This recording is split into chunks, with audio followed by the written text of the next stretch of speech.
Hello everybody, welcome to Big Bird Outdoors. My name is Nate for those who have not been here before, and today we're doing something completely different.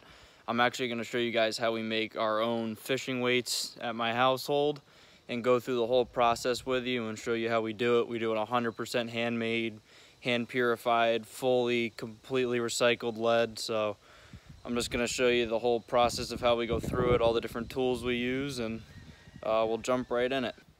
So to start off, I'm just going to go through the tools real quick. Of course, we got our pot and its stand, so that's what we're actually melting the lead in.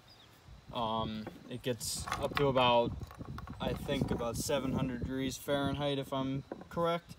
Lead melts at 621, so it gets up to a little bit of a higher heat, so that it makes pouring easier, because then when it's at that higher heat, it really melts down. Then we got our molds, which we'll pour into. For purification, we just use an old serving spoon. So you'll see later when we're melting stuff, as it melts, impurities will come up and you just scoop them right out with the serving spoon. I got two different kinds of cutters. I got small cutters that we use on the poured weights. So once we're taking them out of the molds and we're cutting them, the tags off, you'll see the tags on those and just the little tiny pieces to clean them up. Then we got big ones, so if we're taking big sheets of lead, which I'm not today, but a lot of times we get like old barrels and stuff like that are made out of lead. So we'll cut those big sheets up with those big clippers there. Then either a mallet or a hammer, either one works, and that's for tapping out and cleaning up the weights, which you'll see also. Then the most important is a pair of thick gloves. These are leather and they're insulated too, so they're really thick, because when you're working on that pot over there, even the handle gets hot if you have to bump the stand around a little bit and move it.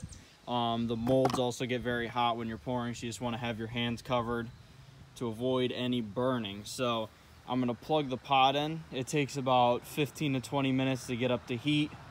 It's a pretty mild day, so it should get up a little bit quicker. But I'm gonna turn that on, and obviously I'll skip ahead and we'll get into the actual part of putting things together and melting when that's all heated up. All right, so we're about 12 minutes into the future, about 2 seconds for you guys. As you can see, there's a little bit of it starting to melt.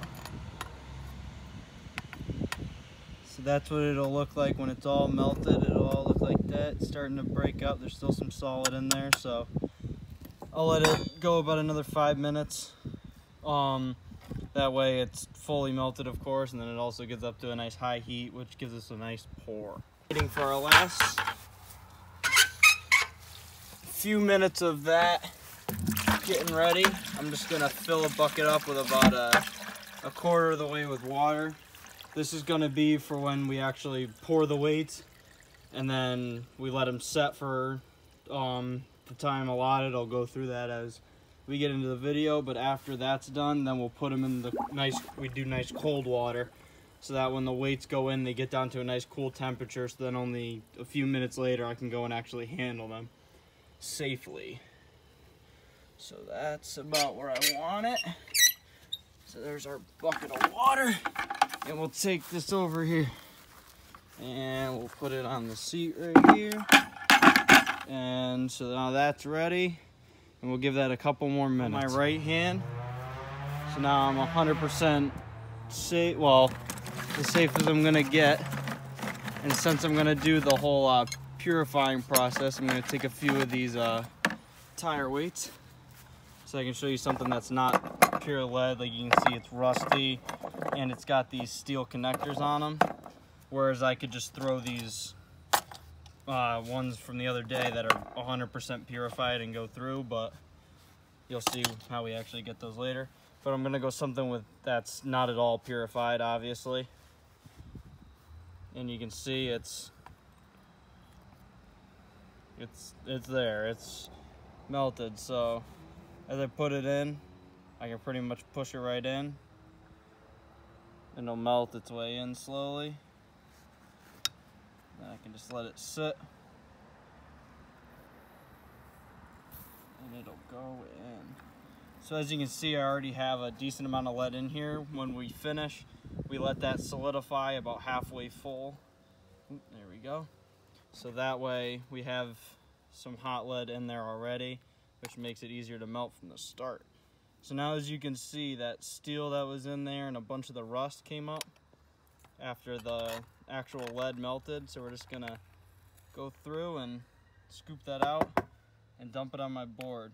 And that's pretty much how we purify it. We just go through and take every little piece by hand and scoop them out, just like so. And you have to be very careful because you obviously don't want to tip the pot, and you also don't want to have those splatter as you're tapping them out. So, and then you can see once we purify, it's a nice clear silver color, so you can see the sky, you can see my glove. So that's how you know it's nice and purified. So I'm gonna go through and throw in a few more of these and get it up to the amount we need, and then I'll show you the pouring process. All right, so now we got our purified lead in the pot, and we're gonna go into a pour. So when we do it into the mold, I got a 8 ounce and a 6 ounce, so it's gonna be some longer pours. Just nice, slow, and steady. That way it comes together nice and builds up, and we're gonna get that little piece. And then you can, if you're close to it, which I don't know if you guys can see it on video, you can actually see it set in when it turns from liquid to solid metal. Here, Max, try a nice over the top view. And then it sits like that. You can see it kind of glass over. And then with that, my time frame for letting it sit, I usually do between pours. So when I pour the next mold, that's when that one will come out. It's usually about 5 to 8 minutes, depending on how much lead I end up putting back in the pot. But we're gonna let that sit for 5 minutes, and then I'll show you the cleanup process. All right, so now our molds have been sitting for about 5 minutes. So what we're gonna do is we're gonna slowly open it. So since we let them sit, you can see them in there. If you don't let them sit long, the little pieces in there that keep the eye open, if you don't let them sit long enough and they don't cool down, if you open it up quick, it'll pull through those pretty hard, and that'll strip it and make it sharp, and obviously we don't want that because then you get a line cut. So then we're just gonna take that end little tag there and tap them out into our cool bucket of water. We'll let them sit for about 30 seconds.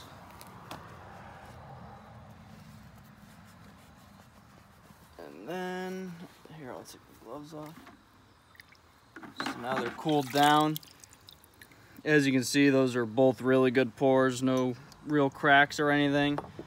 And I'll show you here, that's a good 6, and then this is a junky 6 right here. You can see it was a speedy pour, so it's all split. So that's what happens either if the lead's not hot enough. So if you just put a bunch of fresh lead in and don't really let it sit long and get hot, you'll get a bad pour like that. Or if you speed up the pour too much, or you do it too slow where it solidifies at different parts. So that crappy one, that'll go back into the pot. So then for further prep, once we get them out, we just got to take those tags off. So this is where our little clippers come in handy. Just grab it and then comes off real easy. Do that with the 8 too. The nice thing with lead is it's very malleable. We'll put those tag ends in. And like I was saying, it's very malleable. So where that little tag was, we just tap it in with our hammer to flatten it out. Then if there's any other edges or anything that's sticking out, we'll then tap those in. This 8 doesn't have any. Tap that tag in, and that one's clean too. And that is how we make our homemade lead weights, 100% recycled lead. So I'd like to thank you guys for watching. If you're interested in stuff like this, or fishing, hunting, definitely check out my channel, subscribe, turn on post notifications, go to my Instagram at bigbird.outdoors. Hope to see you either here or there in the future, and I'd like to thank you again for watching. Peace out.